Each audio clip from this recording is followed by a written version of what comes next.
And what's up, everybody? Welcome back to the channel. It is your boy Cheap Ludes, and I'm back with another video, man.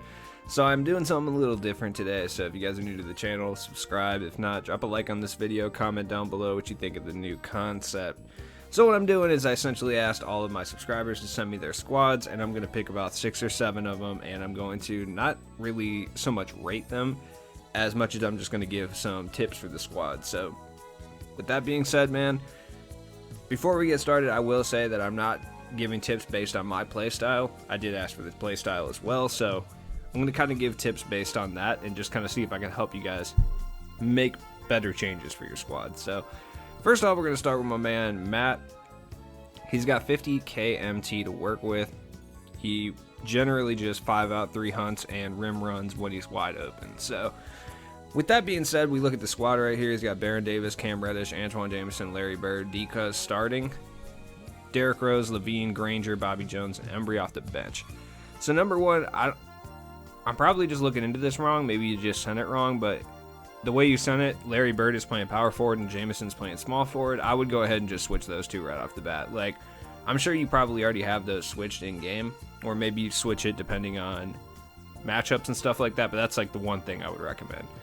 The second thing I would recommend is to either move Derrick Rose or Levine from the bench to the starting lineup and move one of these two guys down. Really, I'd probably recommend running Derrick Rose instead of Baron Davis and have Baron Davis off the bench. The reason for that is you have about 4 spot-up shooters right here, and Baron Davis can attack the rim, but at the same time, Derrick Rose is a significantly better rim attacking point guard, and he kind of will open up a lot more opportunities for these guys to shoot threes. So that's one reason that I would definitely recommend doing that. Like, you could switch Reddish and Levine and put a little bit more defense on the bench, but having Reddish and Granger right there to kind of, I mean, Granger definitely can handle the ball just fine, but that's not really what he does specifically. At least in my opinion, he's more of a pure catch and shoot guy. He can attack the basket and stuff, but Cam Reddish makes more sense up here. That way you have Derrick Rose as like your primary ball handler. He's explosive, attacks the rim, gets a lot of open looks for these guys, especially if you're running like a 5-out type situation. I don't think you need to make any MT like additions to the squad. Like, Bobby Jones and Wayne Embry are free cards, and not only that, they're incredibly good free cards. Like, Bobby Jones is probably one of the best defensive big men in the game. Wayne Embry is incredible at defense too, and he can guard the perimeter if he needs to. So I recommend keeping those guys. Danny Granger holds it down on the defensive end as well. Zach LaVine and Baron Davis, they play passable enough defense that with their offensive output, you should be just fine. Just really, honestly, those little switches will probably make your team significantly better. So next up, we're going to do my man Fontaine's team. He sent it in last night or the night before, I'm not sure. But either way, he's running Baron Davis, which is straight. He runs a 3-man, or not a 3-man, but a 5-man lineup with 3 guys off the bench. So I do know a lot of people that do that. They run kind of like this 8-man lineup. I understand it. But he said he was looking for like a budget guy to pick up. He has 1.2 million MT, so it's like not really hurting on MT, but at the same time, don't really want to get rid of all of it right now, especially for the players that are available. You kind of want to wait until we're starting to get dark matters and stuff like that. So this is the squad he's running with. Did I spell Iguodala's name wrong? I feel like I did. I'm not Andrew. There we go. So we got Andre Iguodala, we got Dan Issel, and we got Aaron Gordon. So he's got a pretty stacked lineup of free guys here off the bench. Pretty solid. I mean, you're probably going to be looking for a new big man. Wayne Embry is really, really good, though, and I really don't think using your NT on any of the available big men right now is really going to help you out. I think grabbing someone like a Brook Lopez or even like a Rudy Gobert, someone of that nature, to operate as like your benched center and move Dan Issel and Aaron Gordon over would be one way to go about it. Another way would be to keep Dan Issel at center, keep Aaron Gordon at power forward, and slide Andre Iguodala over to small forward, and then grab like a Rudy Fernandez. That's a good move. Like, because you have a good amount of defense on this bench unit already, you just need someone who can ball handle and play make. Rudy Fernandez is kind of your guy right there. If you don't want to go Rudy Fernandez, I do kind of understand that, just because he is a little pricey at like 70k. If that's the case, I would go with another pure shooting defensive guy and go with Eddie Jones. He can handle the ball a little bit too. These two guys will just help you out. You can slot them in for 5-10 minutes a game. They can come through, not only hold their own, but they can score at a high clip and play good defense. Obviously, Eddie Jones plays better defense than Rudy Fernandez, but it's a trade-off. With Eddie Jones, you're getting significantly better defense, a little bit worse offense. With Rudy Fernandez, you're getting a lot better offense, significantly worse defense. So it depends what you need on this bench unit. You do have Iguodala right here who plays lights-out defense, and Dan Issel, who's a good defensive card as well. So you might need a little bit more scoring, so maybe Rudy Fernandez would probably be a good option. He is a little pricey, but I promise you that 50, 60K that he's going for is definitely worth it. Now, if you're looking for another point guard, to be honest, Oscar Robertson is really, really good. He's going for right around 100K. I don't know if you want to spend that. If you don't want to spend that, honestly, you could get away with just grabbing like Darren Williams, like a badged up Darren Williams for like 30K. And honestly, him coming in for Baron Davis for 5 or so minutes of the game, not terrible. You could always slot Baron Davis down, move Dwayne Wade over here. You could put Eddie Jones here, Rudy Fernandez off the bench, or vice versa, and you could have a little bit more of a versatile lineup. That's closer to what my lineup looks like, so that's something that I use. You kind of operate more of like a 5-man rim running type situation with some 3 hunting, so I mean, it really just kind of depends, but I think that would be a good option for you, and it would cost you overall less than 100K, so you're not going to be like hemorrhaging MT to fill out your lineup. So next we got my man AVB. He's running Markelle Fultz, my guy Rudy Fernandez, so you don't have to worry about me telling you that's a bad pick, because you know that's my guy. So then he's running Glenn Robinson, who's actually a really good card himself, Jonathan Isaac, and Brooke Lopez. Brooke Lopez? Yeah, I mean, I like Brooke Lopez, so I like that pickup already. And then off the bench, you're running Allen Iverson, Gerald Wallace, Brandon Ingram. Looks like you do have silver clamps on both those guys, so that's cool. Siakam. Yep, Pascal Siakam and Ibaka. Alright, so you got a really solid budget squad here. I like Markelle Fultz, who's one of the best Ruby point guards in this game. Probably the best by leaps and bounds. One thing I would recommend right off the bat, and Jonathan Isaac's so much better defensively than Pascal Siakam. Pascal Siakam can stay on the bench. Looks like you're working with 5 out on the starting lineup, quick ISOs with Allen Iverson and Brandon Ingram off the bench. So that's where a majority of your offense is going to be coming from. So you do have a lot of speed on the bench. Gerald Wallace plays pretty good defense. Now at the same time, wouldn't necessarily be a terrible idea to potentially... You're working with about 50K MT, so I'm kind of working on what to do with that MT situation, because yeah, with that 50K you could go grab Eddie Jones for 30K, which would shore up the defensive unit here. So in theory you could do that. I'm trying not to give the same advice for every single team, but honestly, Gerald Wallace is pretty solid though. I would say hold for the meantime. I would just wait until, because we're going to get some more incredible budget cards this year.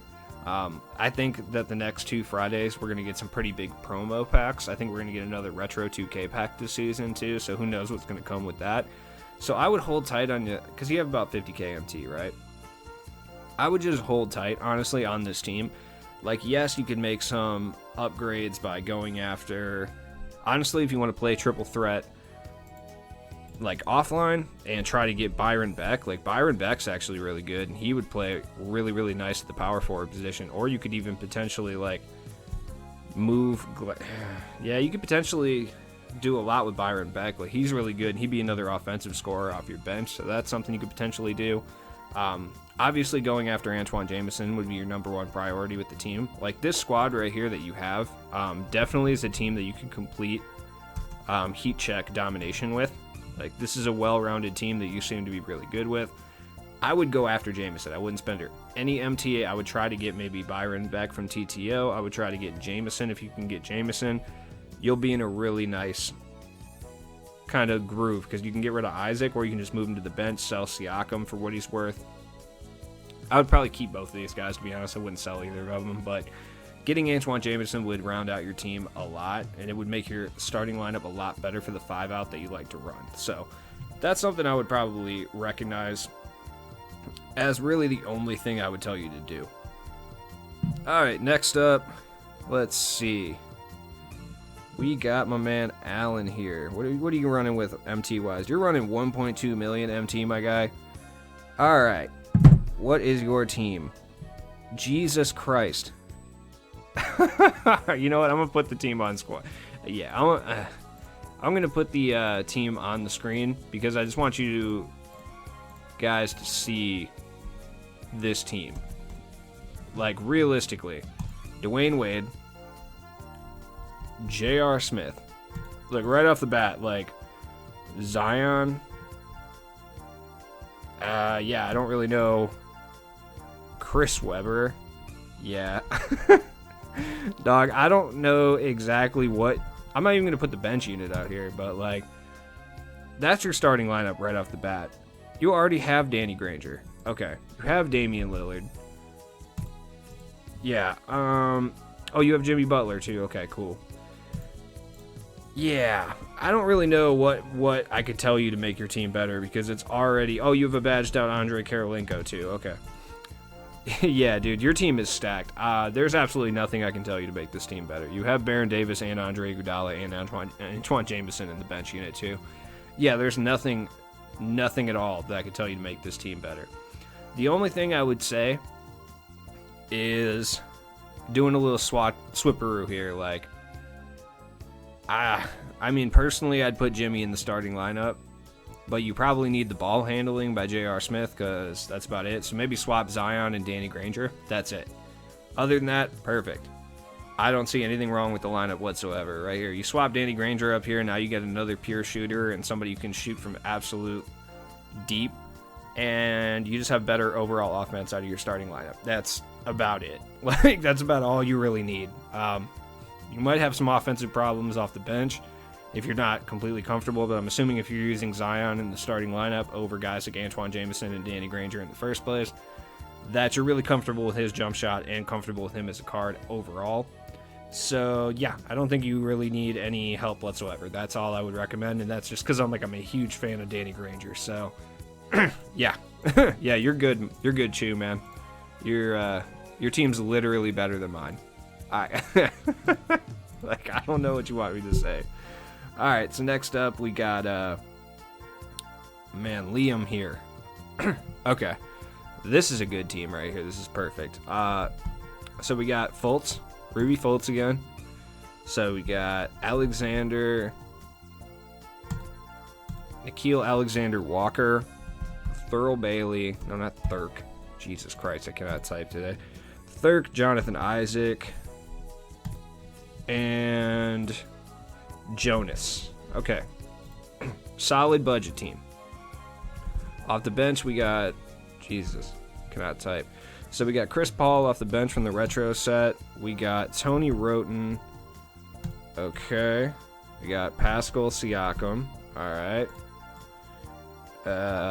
Hito. Bam. And Thonmaker. Okay. Cool. So, perfect squad right here. We got about 26,000 MT to work with. So, number one, I would recommend just to do this right off the bat. Jonas Valanciunas to the bench. Thonmaker to the starting lineup. He's just a much better card right off the bat. I would slide Thurl Bailey over to power forward. Bring Siakam off the bench. Play Jonathan Isaac down at the power forward off the bench. It just makes more sense for your team that way. Hito definitely at the small forward. I would sell Nickeil Alexander-Walker just because he's got that slow jump shot. He's going to be hard to crack with.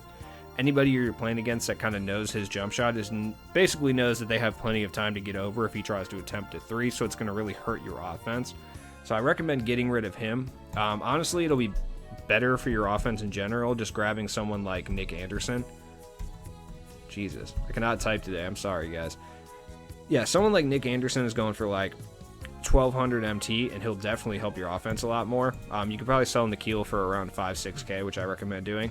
Or if you want to go with somebody who's more offensive-minded, just like Nickeil Alexander-Walker, and can attack the rim, shoot, etc., do everything, and plays basically the same level of defense, Rex Chapman is right where you're looking for.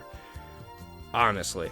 Like, he works really well. And if you want to go like this, you could always swap Tony Roten up here if you want the defense and the starting lineup, and have Rex Chapman down on the bench as like a scoring option. I just think that doesn't kill your MT, because I think we're going to get a lot of, like I said earlier, a lot of crazy good budget cards this year. Especially this season, man. I think we're getting like at least 1 or 2 promo sets in a row. I think one of them is going to be a Retro 2K set, and I think the other one, honestly, could be anything. We could see out of position guys. In all honesty, I think this is the season that we start to see the out of position guys. If not this season, season 5 for sure. Yeah, I would say get rid of Jonas, but Jonas is a free card, and you're doing mostly offline grinds and stuff from what you're saying, so. I mean, realistically, if you're just doing mostly offline grinds and going for, like, Antoine Jameson, this squad is totally fine. I would just get that Rex Chapman or that Nick Anderson, somebody who can, like, shoot the ball with a fast release. You are going to need that for sure. Nikhil Alexander-Walker is just not somebody that I recommend using, and you can sell him at a pretty high price. So you could use that MT, stack about 6.5 MT, and get a better card for the team that makes a little more sense. The bench unit is solid with Chris Paul, Chapman, Hito, Jonathan Isaac, and Valanciunas. You have a solid 5-out lineup that you can space the floor with. Jonathan Isaac plays really good defense. You have a secondary ball handler in Rex Chapman and Hito. So you got 3 guys to handle the ball that can share the responsibilities there. You can facilitate with all 3 of those guys. They can all shoot from deep. They all have really quick jump shots, except Chris Paul. Chris Paul's jump shot is pretty normal. It's not quick. And then on the offensive side of things, you have Markelle Fultz right there, who's one of the best Ruby point guards in the game. Siakam's really good. He's another secondary ball handler. Tony Roten can distribute the ball too, so Markelle Fultz can be used as more of a catch-and-shoot guy in certain situations. Thurl Bailey and Thon Maker aren't the best shooters, but they definitely can hit from deep. So this way you don't have to waste a bunch of your MT, and you can get some pretty decent scoring opportunities. And then obviously in that offline grind, it's going to be really helpful to go for my man Antoine Jameson with a squad like this that's built really well. Not many teams in the heat check domination are really going to give you too many problems with a squad with this much size. The starting lineup is huge. I mean, that's key right there. Pascal Siakam's huge at small forward. Thurl Bailey's big. Thon Maker's big. He lacks clamps and stuff like that. But realistically, not many centers have quick first steps, so it's not a huge deal. Tony Roten can lock down the opposing best offensive player. Markelle Fultz is going to be your main ball handler and scoring guy. So you're going to have some pretty solid options there, realistically. Let's see. So next up, we got my man FR Goat. So let's see what lineup you're running with. You're running with like a semi-budget lineup. So let's see what's up. You're running Baron Davis at point. Okay. Solid enough. Rudy Fernandez. All right, so you're going all offense at the guard position here. There we go. There's your defensive Scott. Scottie Pippen. Okay. Thurl Bailey. Solid enough. And my man Bosch. Okay. Pretty solid, well-rounded starting lineup right off the bat. Not the most flashy one with the best players or anything like that, but as far as like crafting a starting lineup, you have a really well-crafted one. Then you have Fultz and Eddie Jones off the bench. Brandon Ingram. Okay. And then you have Richard Jefferson. All right. I can see how that could be an issue. He's a little bit small. And then Sean Kemp. All right. So right off the bat, you're looking at, you have around 100k MT. You run a lot of 5 out and you attack the rim pretty. Okay. Yeah, your starting lineup's extremely well crafted. Right off the bat, I can tell you that. Yeah, I have no problem with your starting lineup whatsoever. Sean Kemp is probably the weakest link on the squad. Markelle Fultz, even though he's a Ruby, is a really good point guard option. If you're looking for someone with a little more defensive playmaking, you could go with a Chris Paul that you could get for pretty cheap, but I think Markelle Fultz is good enough that it doesn't really matter. I will say your bench unit lacks defense. Like, that's going to be like a huge iffy spot. Like, Richard Jefferson plays defense, but he's a little bit small. And Sean Kemp himself is a little bit small as well. So Sean Kemp's still going for like, I think he's going for like 4 or 5k, which isn't terrible. We are going to have some Amethyst challenges, so I wouldn't recommend selling him necessarily. Maybe keep a hold of him. That's just my recommendation on that one. It's kind of tough to really say who to go for in that scenario, though. Realistically, if you wanted to go for like a Brook Lopez, you can get him for like 25, 30K right now. And I think that would add a lot more dimension to your team. Brook Lopez would be the guy I would recommend highly for this squad. Like, this shores up your bench unit significantly. He's going to be an interior presence and like basically a mountain of a man that's going to be able to just sit in there and just smack shots away. You can also hit threes at a pretty decent clip with him, so I think he actually makes the most sense for your team. Other than that, it's well-rounded. Like, your starting lineup has two guys who are absolute lights-out ball handlers, shooters, and scorers. You got Scottie Pippen and Thurl Bailey, who are incredible on the defensive end, but they can score a little bit offensively. They're just not going to be your main options. And you got Chris Bosh, who plays pretty good defense and pretty good offense. So, very well-rounded team. This can compete with a lot of God squads. Your bench, you have Eddie Jones and Brandon Ingram, who are incredibly good. Then you have Richard Jefferson. Adding Brook Lopez negates Richard Jefferson's, stature problems, being that he's only like 6'8" and a little bit small. That kind of negates that because you got a big man down low. Now, if you run into someone with like a Chris Webber or something, Brook Lopez is not going to hold up.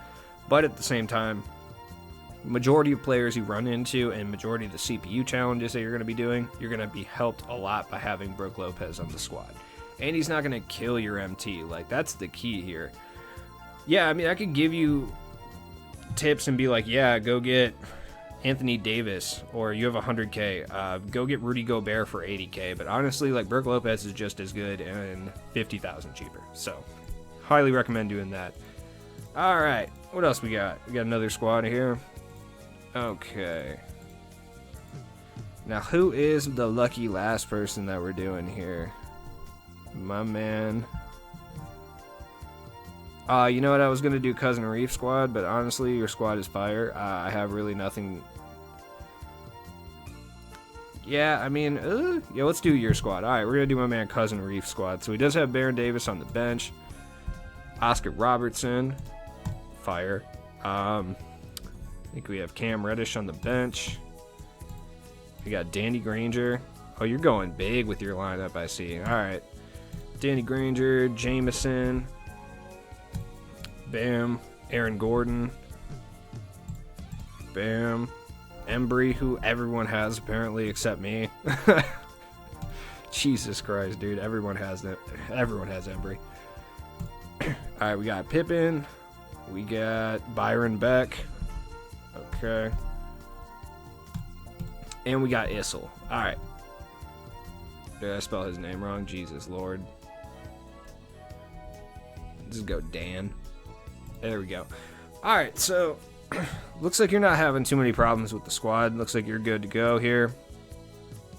Yeah, squad's pretty solid, to be completely honest with you. And your Scottie Pippen is completely badged out, so that's key. Damn, he's fully badged out with pretty much everything. That's nuts. Alright, so realistically, Scottie Pippen and Cam Reddish shouldn't be on the same lineup. That's really the only issue I have right here. I think it actually makes more sense for your team if you do run full 5-man swaps. So if you are running full 5-man swaps, you could get away with realistically doing something like this.